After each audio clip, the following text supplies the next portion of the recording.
I'm Steve, and today we're going to show you how you can run a part using the Handwheel run mode. To use the Handwheel run mode, you can start your program, run, start, cycle start. And right now we're in the automatic mode, just slowing down the plunge. So rather than using your feed rate override to turn your percentage down to 0, you can hit F10 Handwheel.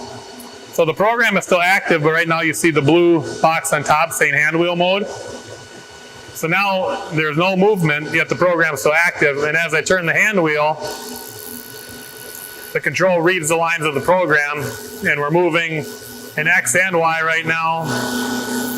You can see we're cutting in the X direction.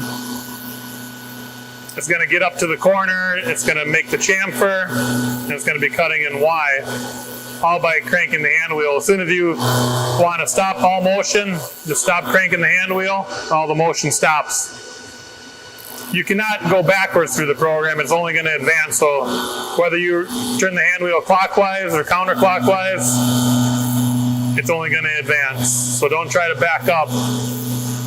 And once you are confident your program is right, you can toggle off the handwheel run mode, hit cycle start, and the control takes over. And at any point you can always get back into it. Like if we want to stop it around these corners, we'll wait till it gets near there, hit F10 handwheel, and now the handwheel mode is blue again, so it's active.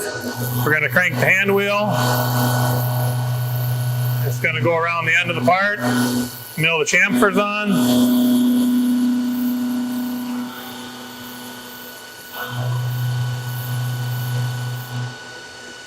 Again, toggle the handwheel run mode off, cycle start, it takes over. So it's a nice way to walk it through your part the first time around if you have anything you're unsure of, to go around clamps.